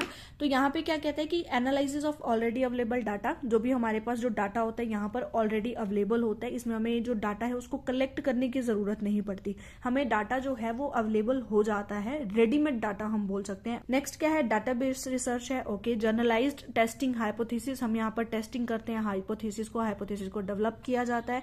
क्रिटिकल इवोल्यूशन ऑफ कंटेंट है, इसमें क्या होता है, सबसे पहले जो भी हमें डाटा मिल गया उस डाटा के बेस पे हम कुछ स्टडी करते हैं, एनालाइज करते हैं और लास्ट में जो भी होता है हम क्या कर देते हैं, इंटरप्रिटेट कर देते हैं। दैट मीन्स हम उसका कंक्लूजन निकाल देते हैं। और ये जो चीजें हैं ना वो बिल्कुल एक सिस्टमेटिक वे में चलती हैं। सिस्टमेटिक वे में चलने की वजह से ये क्या हो जाती है, हमारी एनालिटिकल रिसर्च का पार्ट बन जाती है। नेक्स्ट हमारा क्या आता है, इवोल्यूशन रिसर्च। इवोल्यूशन रिसर्च देखो क्या होता है, जिसे हम जजमेंट रिसर्च, अप्रेजिंग रिसर्च या क्रिटिकल रिसर्च भी बोल देते हैं। अब यहाँ पर इंपॉर्टेंट चीज अगर आपको याद हो तो मैंने आपको जो सेकंड पार्ट था उसमें मैंने आपको क्या कराया था कि जो हमारी अप्लाइड रिसर्च होती है, अप्लाइड रिसर्च का पार्ट क्या होते हैं, इवोल्यूशन रिसर्च, और एक और मैंने आपको बताया था एक्शन रिसर्च। इसीलिए मैं बार बार आपको बोल रही हूँ कि आप मेरी जो फर्स्ट और सेकंड पार्ट है उसको जरूर देख लें, क्योंकि बहुत सारी चीजें वहीं से निकल के आ रही है। तो यहाँ पर क्या हुआ, जो इवोल्यूशन रिसर्च है वो किसका पार्ट है, अप्लाइड रिसर्च का। मतलब अप्लाइड रिसर्च के हमने दो मेजर पार्ट कवर किए। फर्स्ट हमने एक्शन रिसर्च कर लिया था और आज हम क्या कर रहे हैं, इवोल्यूशन रिसर्च कर रहे हैं। तो इवोल्यूशन रिसर्च और एक्शन रिसर्च दोनों ही अप्लाइड रिसर्च के पार्ट है। अब देखो इवोल्यूशन क्या होता है, इवोल्यूशन होता है कि जब हम कोई टारगेट फिक्स करते हैं, उस टारगेट के फिक्स होने के बाद हम इवेल्युएट करते हैं कि क्या हमने वो जो रिजल्ट है वो हमने अचीव किया या नहीं किया, क्या हमने जो टारगेट फिक्स किया था वो हमसे अचीव हो पाया या नहीं हो पाया। तो हम क्या करते हैं, एंड रिजल्ट चेक करने के लिए, at the end of the course of the action, तो बिल्कुल एंड में या एंड रिजल्ट को चेकआउट करने के लिए हम क्या करते हैं, इवेल्युएट करते हैं। जैसे एक टीचर होता है वो भी तो एक टेस्ट लेता है स्टूडेंट से after completing of a chapter और आफ्टर कंप्लीटिंग द सेशन, तो वहां पर क्या होता है, टेस्ट होते हैं, तो उसको भी तो हम इवेल्यूशन बोलते हैं कि ये देखा जाता है कि बच्चों को कितना समझ आया कितना नहीं आया। उसी तरीके से अगर हम कोई भी प्लान बनाते हैं, कोई भी हमारा टारगेट होता है, तो वो अचीव हुआ है या नहीं हुआ है उसको चेक करने के लिए हम क्या करते हैं, इवेल्यूशन रिसर्च करते हैं। जैसे यहाँ पर एग्जांपल लिया गया कि 5 ईयर प्लान हो गई या कोई भी पॉलिसी होगी जो गवर्नमेंट बना लेती है, उसके बाद वो क्या करते हैं, इवेल्युएट करते हैं कि क्या हमारी पॉलिसी ने कोई जो हम रिजल्ट पाना चाहते थे वो रिजल्ट दिया है या नहीं दिया है। ठीक है, तो यहाँ पर जो भी परफॉर्मेंस है उसको असेस किया जाता है, अप्रेज किया जाता है द इम्पैक्ट ऑफ इंटरवेंशन, कि अगर हमने कोई भी चीज की है तो वो अगर सक्सेसफुल हुई है तो उसकी हम क्या करते हैं, अप्रेजिंग भी करते हैं कि हाँ हमने ये चीज टारगेट रखा था और हमारा अचीव हो गया। नेक्स्ट रिसर्च है primary research and secondary research. दोनों अलग अलग रिसर्च है, लेकिन यहाँ पर हम कंपैरिजन के वे में हम बहुत अच्छे से समझ सकते हैं कि प्राइमरी रिसर्च क्या होती है और सेकेंडरी रिसर्च क्या होती है। देखो, जब भी हमें जो भी डाटा कलेक्ट करना है वो हमें फर्स्ट हैंड डाटा कलेक्ट करना है। दैट मीन्स वो डाटा जो हम खुद कलेक्ट करेंगे और हम खुद अपनी प्रेफरेंस के अकॉर्डिंग, हमारे ही अकॉर्डिंग हम क्या करते हैं, उस डाटा को कलेक्ट करते हैं, तो उसे हम क्या बोलते हैं, प्राइमरी रिसर्च। मतलब डाटा, प्राइमरी डाटा और सेकेंडरी डाटा आपने पढ़ा होगा, तो वही प्राइमरी डाटा कलेक्ट करना प्राइमरी रिसर्च में आता है। और सेकेंडरी डाटा जो कि ऑलरेडी कलेक्ट किया जा चुका है, चाहे वो पब्लिश हो चाहे वो अनपब्लिश हो, जरूरी नहीं है यहाँ पर कि पब्लिश्ड ही हमारा सेकेंडरी डाटा होता है। यहाँ पर कंफ्यूजन रहती है, बच्चे कहते हैं कि जो पब्लिश्ड डाटा होता है वही सिर्फ सेकेंडरी डाटा का पार्ट बनता है, लेकिन ये कंसेप्ट गलत है। यहाँ पर चाहे पब्लिश्ड डाटा हो, चाहे वो किसी न्यूज़पेपर में, किसी आर्टिकल में वो छप चुका है तो वो सेकेंडरी है, लेकिन अगर वो नहीं भी छपा है ना, अगर उसको किसी पर्सन ने कलेक्ट भी कर लिया है तो भी वो सेकेंडरी डाटा में आ जाता है। मतलब जो हमारे पास ऑलरेडी अवेलेबल डाटा है, रेडीमेड डाटा है, उसको यूज करना सेकेंडरी रिसर्च। ठीक है, अब इसके अंदर क्या है, जो रिसर्चर होता है वो अपने अकॉर्डिंग ही डाटा को कलेक्ट करता है, लेकिन यहाँ पर रिसर्च ओरिएंटेड डाटा हमारे पास नहीं होता। हमें उस डाटा में से जो भी हमें डाटा मिलता है, जो ऑलरेडी अवेलेबल डाटा है, उसमें से हमें कुछ ना सेलेक्ट करना पड़ता है कि हमें किस किस चीज की रिक्वायरमेंट है, वो हम उस ऑलरेडी अवेलेबल डाटा से क्या कर लेते हैं, निकाल लेते हैं। जैसे इसमें अगर हम देखें तो खुद से हम डाटा कलेक्ट करें तो क्वेश्चनर हो गया, शेड्यूल हो गया, इंटरव्यू हो गया, ऑब्जर्वेशन हो गया, तो हम खुद से कुछ कर रहे हैं, फाइंड आउट कर रहे हैं, कोई field survey, focus group study, तो वो सारा कुछ किस में आ गया, प्राइमरी रिसर्च में आ गया। और अगर हम देखें कि हमारे पास पब्लिश्ड या अनपब्लिश्ड कोई भी बुक है, कोई न्यूज़पेपर है, कोई इंटरनेट है, कोई भी रिसर्च पेपर है, चाहे वो पब्लिश्ड है नहीं पब्लिश्ड है, तो वो किस में आ जाएगा, हमारी सेकेंडरी रिसर्च के अंदर आ जाएगा। अब वही चीज की सिलेक्टिव मटेरियल ही यूज किया जाता है, जितना डाटा हमें मिल गया वो सारा नहीं किया जाता। जैसे न्यूज़ न्यूज़पेपर है, न्यूज़पेपर 4-5 पेज हो गए उसमें न्यूज़पेपर में, अब हमें तो सिर्फ एक लाइन चाहिए वहां से, तो हम सिर्फ उस एक लाइन को उठा सकते हैं, हमें जरूरी नहीं हमें पूरा न्यूज़पेपर छापना है, हमें जो चीज चाहिए हम सिर्फ उसी चीज को ही वहां पर यूज कर सकते हैं। That is basically secondary research. Next आता है लाइब्रेरी रिसर्च। देखो लाइब्रेरी रिसर्च और लेबोरेटरी रिसर्च दोनों अलग अलग हैं। लेबोरेटरी रिसर्च को हम फील्ड सेटिंग भी बोलते हैं, क्योंकि यहाँ पर ना एक स्पेसिफिक लेबोरेटरी है जिसे हम कंट्रोल कंडीशन बोल सकते हैं, कि लेबोरेटरी जो होती है वो एक परमानेंट जगह पर होती है, तो वहां पर जितनी भी कंडीशन होती हैं वो भी कंट्रोल ही होती हैं अंडर द लेबोरेटरी। ठीक है, तो यहाँ पर ये हो गया कंट्रोल सिचुएशन में। लेकिन जो लाइब्रेरी रिसर्च है that is secondary data based research, मतलब यहाँ पर लाइब्रेरी में हमें बहुत सारी बुक्स मिल जाती हैं, जर्नल मिल जाते हैं, रिसर्च पेपर मिल जाते हैं या मैगजीन्स मिल जाते हैं, उनसे अगर हम कोई भी डाटा कलेक्ट करते हैं तो वो सेकेंडरी डाटा में आता है, और सेकेंडरी डाटा का ही एक पार्ट है रिसर्च जो कि लाइब्रेरी रिसर्च है। ठीक है, तो लाइब्रेरी और लेबोरेटरी दोनों अलग है। ठीक है, नेक्स्ट आता है इंपीरिकल रिसर्च। इंपीरिकल रिसर्च जैसे हमने किया था ना, जो हिस्टोरिकल रिसर्च था वो भी क्वांटिटेटिव और क्वालिटेटिव दोनों हो सकता है, लेकिन वो क्या था, क्वालिटेटिव मोस्टली था, ज्यादातर क्या है क्वालिटेटिव होता है जो हिस्टोरिकल रिसर्च होता है। लेकिन यहाँ पर क्या है, इंपीरिकल रिसर्च। इंपीरिकल रिसर्च मतलब कि जहां पर हम कुछ एक्सपेरिमेंट करते हैं on the basis of experience, on the basis of observation, हम क्या करते हैं, कुछ फाइंड आउट करने की कोशिश करते हैं, तो उसको हम क्या बोलते हैं, हम इंपीरिकल रिसर्च बोलते हैं। और ये क्वांटिटेटिव और क्वालिटेटिव दोनों हो सकती हैं। साइंटिफिक मतलब इंडक्टिव और डिडक्टिव, इंडक्टिव क्वालिटेटिव और डिडक्टिव क्वांटिटेटिव, तो ये दोनों हो सकती हैं। लेकिन मोस्टली क्या होती है, दैट इज मोस्टली क्वांटिटेटिव। कहीं भी आ जाए तो इंपीरिकल को आपको क्या मानना है, क्वांटिटेटिव ही मानना है। लेकिन क्वेश्चन पढ़ जरूर लेना, कई बार वहां पर कुछ ऐसी चीज लिखी होगी जो कि क्वालिटेटिव फॉर्म में आती है, तो आपको वहां पर क्वालिटेटिव ही इंपीरिकल में आएगा। लेकिन मोस्टली मैं आपको बता रही हूँ कि क्या आता है, क्वांटिटेटिव आता है। ठीक है, तो यहाँ पर कोई भी चीज होती है, ये भी डाटा बेस्ड रिसर्च है, इसीलिए इसको क्वांटिटेटिव बोला गया है। हाइपोथेसिस को प्रूव किया जाता है या डिसअप्रूव किया जाता है, मतलब हाइपोथेसिस टेस्टिंग यहाँ पे आ जाती है, इसलिए ये क्वांटिटेटिव है। एक्सपेरिमेंट, एक्सपीरियंस, ऑब्जर्वेशन सब कुछ इसमें आती है। और ये नॉन बाइस्ड है, नॉन बाइस्ड है मतलब ऑब्जेक्टिव है, और ऑब्जेक्टिव हमने क्या किया था, क्वांटिटेटिव में किया था, क्योंकि क्वालिटेटिव तो सब्जेक्टिव हो जाता है ना, तो उसी अकॉर्डिंग हम कह रहे हैं कि जितने भी इसके अंदर फीचर्स लिखे हुए हैं वो किसके हैं, क्वांटिटेटिव के हैं। ठीक है, use the empirical evidence to test the feasibility of a solution, की कोई भी प्रॉब्लम आई है उसको हम रियल लाइफ में एप्लीकेबल कर सकते हैं, नहीं कर सकते हैं, उसको हम क्या टेस्ट करते हैं, और वही हमारी क्या है, एम्पिरिकल रिसर्च होती है। नेक्स्ट क्या है, कॉरिलेशनल रिसर्च। कॉरिलेशन आपने स्टैटिस्टिक में, रिसर्च में आपने एक चैप्टर पढ़ा होगा, कॉरिलेशन। कॉरिलेशन क्या होता है कि दो वेरिएबल्स हैं, उनके अंदर क्या रिलेशन है, को रिलेशन। रिलेशन मतलब दो वेरिएबल्स के अंदर क्या रिलेशन है, उसको हम कॉरिलेशन बोलते हैं। इसके अंदर ना हमें डिग्री पता चल जाती है कि रिलेशन है, वो तो हमें पता है, लेकिन कितना है, माइनस में है, प्लस में है, किस लेवल का रिलेशन है दो वेरिएबल के अंदर, वो हमें कौन बताता है, कॉरिलेशनल रिसर्च बताता है, जो कि क्वांटिटेटिव रिसर्च का पार्ट है। इसे ही हम क्रॉस सेक्शनल भी बोलते हैं। तो ये क्या है, क्रॉस सेक्शनल है। हमने पार्ट 2 में किया था कि जो हमारा डिस्क्रिप्टिव रिसर्च होता है उसके अंदर दो पार्ट आए थे, क्रॉस सेक्शनल या फिर लॉन्गिट्यूडनल। तो क्रॉस सेक्शनल जो है ना वो कॉरिलेशनल का ही एक टाइप है, क्योंकि इसमें क्या होता है, डिफरेंट डिफरेंट वेरिएबल होते हैं और एक ही टाइम पे हम उन्हें स्टडी करते हैं। ठीक है, तो यहाँ पर कोई भी कोज नहीं होता, कोई इफेक्ट नहीं होता, वेरिएबल्स जरूर है। जैसे हमने कहा था ना कि जो एक्सपेरिमेंटल रिसर्च है वहां पर भी वेरिएबल्स होते हैं, तो कॉरिलेशन में भी वेरिएबल्स होते हैं, उनका रिलेशन देखा जाता है, लेकिन कोई भी कोज एंड इफेक्ट नहीं होता, ये कॉजेशन के साथ रिलेटेड नहीं होते हैं। और इसकी जो रेंज है वो क्या रहती है, +1 और -1 की रहती है। +1 है उसे हम परफेक्ट पॉजिटिव बोल देते हैं, और जो -1 है उसे हम परफेक्ट नेगेटिव बोल देते हैं। और अगर जो ये वैल्यू होती है प्लस में 0.99 से हम लगा सकते हैं 75 तक, 0.75 तक अगर वैल्यू रहती है तो वो हाईली कॉरिलेटेड रहती है, और उससे कम होती जाती है ना, 0 तक पहुंचती जाती है तो वो लो कॉरिलेटेड होती जाती है। और वैसे ही इस तरीके से अगर ये -1 के आसपास है तो वो हाईली कॉरिलेट होगी, और जैसे ही 0 के पास जाती जाएगी वो लो कॉरिलेटेड होती जाएगी। तो कॉरिलेशन होप्स आपको क्लियर हुआ होगा। कंस्ट्रक्टिव रिसर्च, कंस्ट्रक्टिव रिसर्च क्या होती है, जैसे कि हमने एक टर्म भी पढ़ी थी कंस्ट्रक्टिविज्म, जिसमें हमने रैशनलिज्म और एम्पिरिसिज्म को हमने प्लस किया था। तो यहाँ पर भी वही चीज कहता है कि कंस्ट्रक्टिविज्म रिसर्च या कंस्ट्रक्टिव रिसर्च, जहां पर हम नॉलेज को कंस्ट्रक्ट करते हैं, जहां पर नॉलेज को क्रिएट करते हैं, नॉलेज को बिल्ड करते हैं, एक्वायर करते हैं, उसको हम क्या बोलते हैं, constructive research.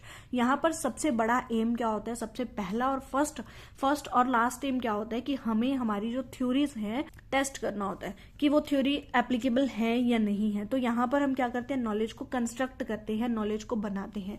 Proposing solution to a query, कोई भी हमारे पास क्वायरी होती है, कोई प्रॉब्लम होती है, तो उसका हम क्या करते हैं, सोल्यूशन ढूंढने की कोशिश करते हैं।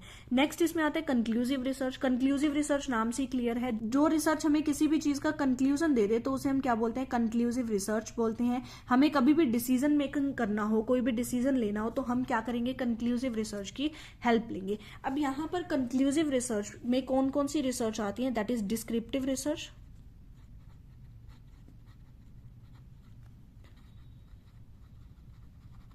और सेकंड एक्सपेरिमेंटल रिसर्च।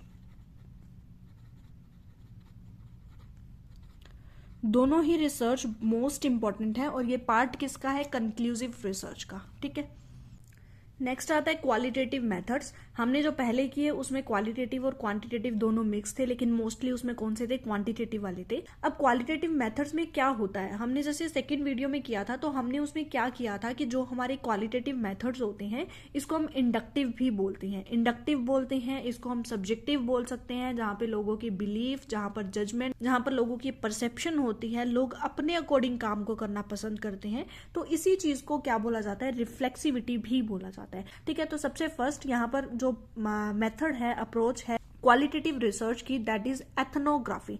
एथनोग्राफी का ही एक पार्ट है जिसे हम एंथ्रोपोलॉजिकल बोलते हैं। तो यहाँ पर एथनोग्राफी या एथनोपोलॉजिकल क्या कहता है कि जब भी हम स्टडी करते हैं किसकी, कल्चर की, किस कल्चर में आप लोग रह रहे हो, किस कल्चर का आप लोग पार्ट हो, स्टडी ऑफ कल्चर, तो यहाँ पर कल्चर की स्टडी की जाती है। और यहाँ पर कल्चर की स्टडी किस तरीके से की जाती है, जो बंदा स्टडी करेगा वो उस कल्चर में घुस जाएगा, दैट मीन्स उसी कल्चर का पार्ट बन के वो उस कल्चर को ऑब्जर्व करेगा, तो उसे हम क्या बोलते हैं, पार्टिसिपेंट ऑब्जर्वेशन।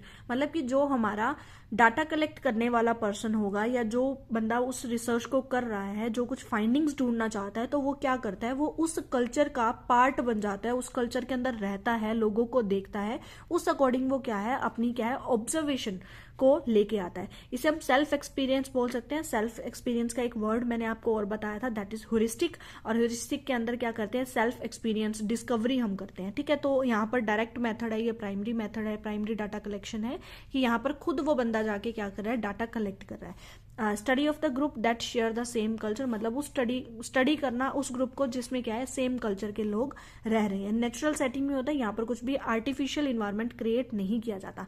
क्वालिटेटिव मेथड की सबसे इंपॉर्टेंट फीचर ये भी है कि ये क्या है, सब कुछ नेचुरल सेटिंग में होता है, यहाँ पर आर्टिफिशियल कुछ भी नहीं होता। क्वांटिटेटिव में आर्टिफिशियल होता है, लेकिन क्वालिटेटिव में नेचुरल सेटिंग्स। ओके, फिर हमारा आता है एक और जिसे हम बोलते हैं ECA। ECA मतलब एथनोग्राफी कंटेंट एनालिसिस। जो एथनोग्राफी कंटेंट एनालिसिस है, इसको एल्थाइड ने दिया था 1987 में। ओके, देन आता है फिनोमियोलॉजी। फिनोमियोलॉजी भी मैंने आपको पार्ट 1 में कराया था। फिनोमियोलॉजी क्या कहता है कि जब कुछ लोग एक कॉमन फिनोमिना को एक्सपीरियंस करते हैं और जब वो अपना एक्सपीरियंस शेयर करते हैं, तो उसको हम क्या बोलते हैं, फिनोमियोलॉजी। मतलब हम स्टडी कर रहे हैं कॉमन फिनोमिना। फिनोमिना क्या होता है कि कोई भी सिचुएशन, कोई भी इवेंट हम बोल सकते हैं, कोई केस बोल सकते हैं, तो उसको कॉमन कुछ लोगों ने उसे एक्सपीरियंस किया है, तो वो जब हम अपनी एक्सपीरियंस शेयर करते हैं, understand how one and more individual experience a common phenomena, कि किस तरीके से जो लोग हैं उन्होंने एक कॉमन फिनोमिना को जिया है, तो उसको जब हम स्टडी करते हैं, दैट इज फिनोमियोलॉजी। जैसे कि कोविड आया, तो कोविड को अलग अलग लोगों ने किस तरह से एक्सपीरियंस किया। कई लोगों के लिए कोविड क्या होता है, एक बहुत ही बुरी चीज रही, उनकी फैमिलीज में डेथ हो गई। कई लोगों की फैमिलीज में डेथ नहीं हुई, लेकिन वो बीमार काफी हो गए थे, उस टाइम में उन्हें क्वारंटाइन कर दिया गया था। तो कई लोगों के तो जो बिजनेस है वो बंद हो गए। जो कोविड है वो कई लोगों के लिए एक अपॉर्चुनिटी बन के आया। किन लोगों के लिए, जो ऑनलाइन वर्किंग कर रहे थे। जैसे कि अब जितने भी वर्किंग जो लोकल लेवल पे होते थे वो तो बंद हो गए थे, लेकिन वो चीजें जो ऑनलाइन चल रही थी वो अच्छी हो गई। जैसे अगर हम जूम की ही बात करें, जूम एप्लीकेशन आप लोगों ने सुनी होगी, तो जूम एप्लीकेशन इतनी नहीं चलती थी बिफोर कोविड, लेकिन जैसे ही कोविड आया तो जो जूम एप्लीकेशन है वो सबने डाउनलोड की। स्टूडेंट्स को बहुत हेल्प हुई जूम एप्लीकेशन, गूगल मीट पे क्लासेस स्टार्ट हो गई थी। तो इससे क्या हुआ कि कोविड जो है कई लोगों के लिए तो बुरा हुआ, लेकिन कई लोगों के लिए अपॉर्चुनिटी भी थी। तो कोविड को अलग अलग लोगों ने किस तरीके से जिया है, उन लोगों को कैसा एक्सपीरियंस मिला, तो उसे हम क्या बोलते हैं, फिनोमियोलॉजी बोलते हैं। नेक्स्ट हमारा आता है केस स्टडी। लेकिन केस स्टडी को करने से पहले मैं आपको बता दूं कि एथनोग्राफी और फिनोमियोलॉजी में एक कॉमन चीज क्या है कि यहाँ पर कॉमन सेट ऑफ बिलीफ होता है। कॉमन सेट ऑफ बिलीफ यहाँ पर भी है कि जो एक कल्चर है और यहाँ पर भी जो लोगों ने कुछ एक्सपीरियंस किया है, कॉमन फिनोमिना। तो इन दोनों में एक कॉमन चीज थी। कॉमन चीज क्या थी? Symbolical interaction. मैंने यहाँ पर लिखा भी है कि जो सिंबॉलिकल इंटरेक्शन होती है वो क्या होती है? One common set of symbols या understandings have emerged to give meaning to people's interaction. जहां पर लोग जो है वो इंटरेक्शन कर रहे हैं एक कॉमन सिंबल से, कॉमन एक साइन से, कॉमन सिंबल से, कॉमन साइन से, तो उसको अंडरस्टैंड करना, उसको एक मीनिंगफुल वे में लेके जाना, उसको इंटरप्रिटेट करना, इंटरेक्ट करना, वो क्या हो जाता है? सिंबॉलिकल इंटरेक्शन हो जाती है। और ये दोनों में ही होती है, एथनोग्राफी में भी होती है और फिनोमिनोलॉजी में भी होती है। ठीक है, तो यहाँ पर जो हमने एथनोग्राफी और फिनोमिनोलॉजी किया मोस्ट इंपॉर्टेंट है। नेक्स्ट जो है वो है हमारा केस स्टडी और ग्राउंडेड थ्योरी।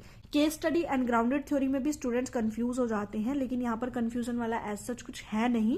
केस स्टडी क्या होती है कि जब हम किसी भी एक केस की, किसी भी एक इशू की, कोई भी एक फिनोमिना भी हम लगा सकते हैं, कोई भी सर्कमस्टांस लगा सकते हैं, एक भी हो सकता है या मल्टीपल भी हो सकते हैं, उनकी जब हम क्या करते हैं? इन डेप्थ स्टडी करते हैं। सबसे बड़ी चीज यहाँ पे यही है, इन डेप्थ। इन डेप्थ को हम क्या बोल सकते हैं? A to Z स्टडी बोल सकते हैं कि हमें पूरा कुछ भी नहीं छोड़ना, हमें सब कुछ स्टडी करना है।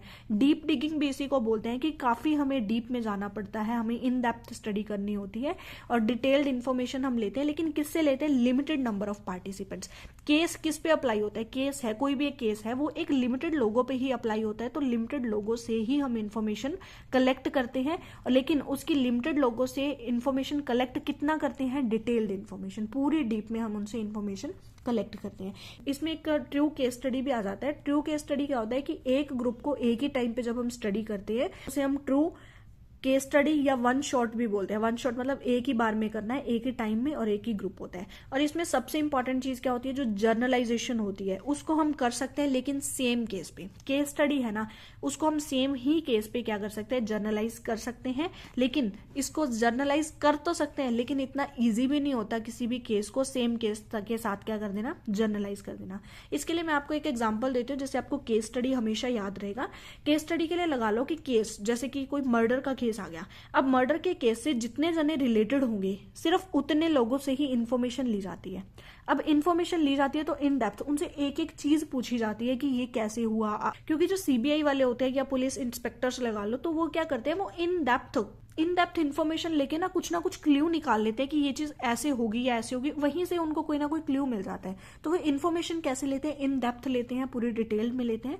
तो जब भी हम लॉ के सब्जेक्ट्स करते हैं ना, तो वहां पर रेफरेंसेस दिए होते हैं कुछ केसेस की, कि अगर इस टाइप का कुछ केस आ जाए तो हम क्या कर सकते हैं? इस टाइप से इस चीज का सोल्यूशन निकल सकता है। तो यहाँ पर सेम केस के जब भी रेफरेंसेस दिए जाते हैं तो उसको मतलब जर्नलाइज कर सकते हैं हम। जितने भी पास्ट में केस हुए हैं उसको न्यू केस के साथ क्या है? रिलेट कर दिया जाता है कि पास्ट में ऐसा हुआ है तो इस बार भी क्या है? इतनी ही सजा होगी, इतनी पेनल्टी होगी। तो इसको क्या है? केस स्टडी बोला जाता है। ठीक है, तो केस स्टडी होप्स आपको क्लियर होगा।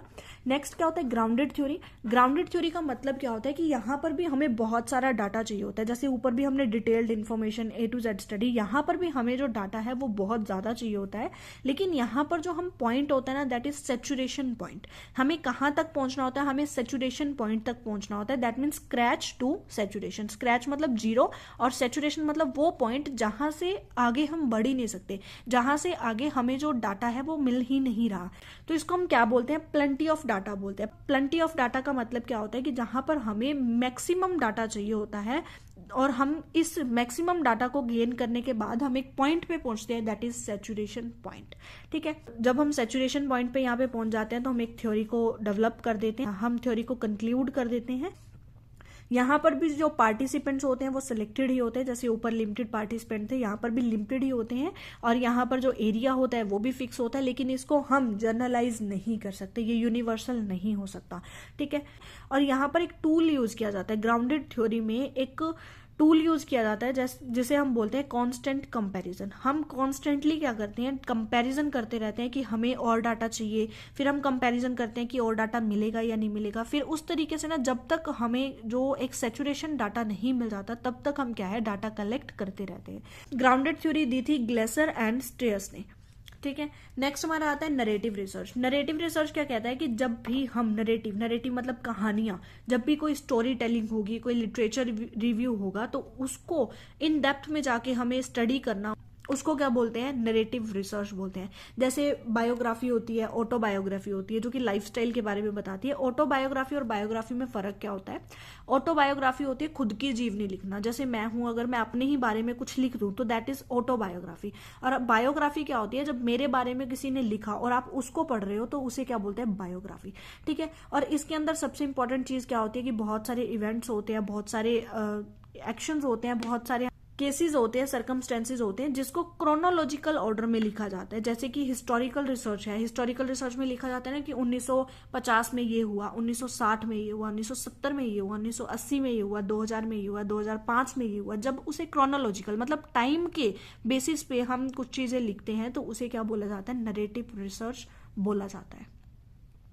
नेक्स्ट आता है फोकस ग्रुप। फोकस ग्रुप क्या कहता है कि जब हम क्या करते हैं, फोकस करते हैं किस पे, हम कंटेंट पे फोकस करते हैं कि हमें क्या चाहिए, हमें अच्छा कंटेंट चाहिए, हमें ज्यादा कंटेंट चाहिए। तो यहां पर हम क्या करते हैं, हम स्मॉल साइज ग्रुप रखते हैं। दैट मीन्स हम अगर कम लोगों से अगर हम हमारी इन्फॉर्मेशन को कलेक्ट करेंगे तो वो ज्यादा इन्फॉर्मेशन हमें दे सकते हैं एज कंपेरिजन टू कि ज्यादा लोग हों, ज्यादा लोग हमें कम इन्फॉर्मेशन देते हैं और कम लोग हमें ज्यादा इन्फॉर्मेशन देते हैं। तो यहाँ पे क्या कहता है कि जो साइज होता है वो स्मॉल होता है। जब कम लोग होंगे तो क्या करेंगे, ये अपने जो उनके इमोशंस हैं या उनके पास कोई इन्फॉर्मेशन है तो उसको वो ओपनली एक्सप्रेस कर देंगे। ओपनली एक्सप्रेस क्या कहता है कि जो भी उन्हें पता है ना वो बता देंगे अगर कम लोग उनके सामने होंगे। अगर उनके सामने एक बड़ी भीड़ होगी तो वो अपने मुंह से कुछ बोलेंगे ही नहीं। तो यहाँ पर क्या कहता है कि अगर लोगों से हमें इन्फॉर्मेशन लेनी है तो हमें क्या है, स्मॉल साइज ही रखना चाहिए ग्रुप का। एक ही टॉपिक पे उन्हें काफी टाइम देना चाहिए जिससे वो अपनी क्या है, सारी इन्फॉर्मेशन आपको दे देंगे। तो स्मॉल नंबर ऑफ सब्जेक्ट्स मतलब स्मॉल नंबर ऑफ पीपल्स होंगे जो कि डिस्कस करेंगे एक सिंगल टॉपिक ऑफ इंटरेस्ट, जो भी उनके इंटरेस्ट का टॉपिक होगा। जो फोकस ग्रुप है वो एक इंटरव्यू का पार्ट है कि हमें इंटरव्यू लेना है तो हम फोकस ग्रुप के मेथड से भी ले सकते हैं। फिर आता है इसके कुछ स्टेप्स हैं। स्टेप्स में सबसे पहले क्या कहता है कि हमें फोकस ग्रुप करना ही कैसे है। सबसे पहले तो हम प्रॉब्लम को डिफाइन करते हैं कि हमारी प्रॉब्लम क्या है, या हम फोकस ग्रुप है, इंटरव्यू है, वो लेना क्यों चाहते हैं, हमारा पर्पस क्या है, या क्या प्रॉब्लम हमारे सामने आ रही है जिसे हम सॉल्व करना चाहते हैं। तो फोकस ग्रुप के अंदर सबसे पहले हम प्रॉब्लम को डिफाइन करेंगे या फिर हमारा क्या पर्पस है उसको हम डिफाइन करेंगे। उसके बाद हम सैंपल सेलेक्ट करते हैं। देन हम सेलेक्ट पार्टिसिपेंट सेलेक्ट करते हैं कि कौन कौन हमारे सैंपल का पार्ट बनेगा। और उसके बाद सैंपल साइज भी देखते हैं कि कहीं हमारा जो सैंपल साइज है वो ज्यादा ना हो जाए, क्योंकि हमें क्या है, स्मॉल सैंपल को ही यहाँ पर रखना होता है। देन हम मैकेनिज्म प्रिपेयर करते हैं, कुछ मटेरियल प्रिपेयर करते हैं कि किस अकॉर्डिंग हमें क्वेश्चंस करने हैं या कुछ भी, वो सारी चीजें यहाँ पर क्या है, प्रिपेयर की जाती है। देन उन्हें लास्ट डेवलप कर दिया जाता है। और फिर हम क्या करते हैं, हमारा जो कंडक्ट करते हैं सेशन, दैट मीन्स इंटरव्यू को कंडक्ट किया जाता है और लास्ट में हम एनालाइज कर देते हैं रिजल्ट को। तो इसमें कुछ भी डिफिकल्ट नहीं है, बिल्कुल सीक्वेंस आप लगा सकते हो। और ये क्वेश्चन भी PYQ में आया है।